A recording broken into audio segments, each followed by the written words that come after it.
Hello, I am Dr. Claire Price, and I'm going to talk to you today about my post entitled Community Collaboration, Joining Schools and Church Groups Together in a Bid to Showcase Science. So why this community collaboration? Science outreach in non-traditional settings, such as a church, allows communication and outreach practitioners to reach out to people from non-traditional backgrounds. The project set out to utilise an existing church group, Messy Church, to use a group of 14-year-olds from the local school, which is situated in a low socio-economic area, as the science communicators. Whilst the church volunteers would be left to concentrate on the theological aspect. Messy Church is a place where noughts or babies to 12-year-olds can do a number of activities, mainly arts and crafts, relating to the Bible. The group of students underwent training after school on the activities to be conducted, such as making brain hats and the science behind them. They also had a masterclass on effective science communication from researchers, public engagement enthusiasts from Swansea University. This masterclass was incredible.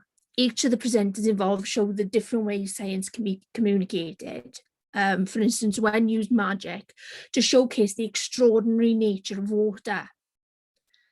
This got the students thinking that when speaking about science, there are lots of ways to do it. It is not just about standing up in front of people and telling them about science. It can be interactive too. And also, a lot in this session was spoken about confidence and skills to combat nerves. That's not only arming them with the tools they would need for the day, but also transferable skills that they could use in life.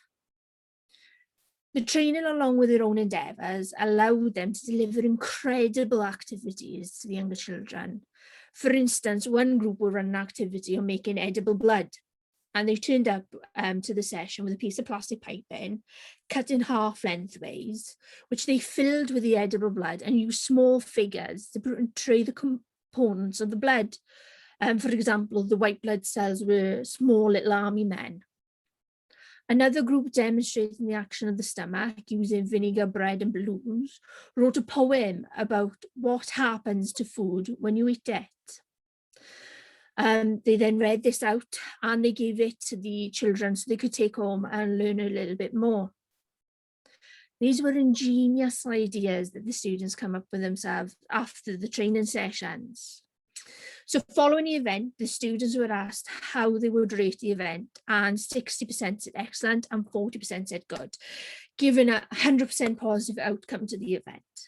They were also asked how taking part in this project had it affected their interest in science, with 70% of participants feeling that they had a small or greater impact on their interest in science.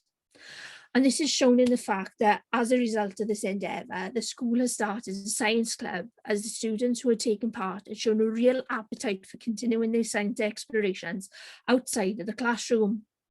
On top of that, the Messy Church session at the church now has at least one science activity.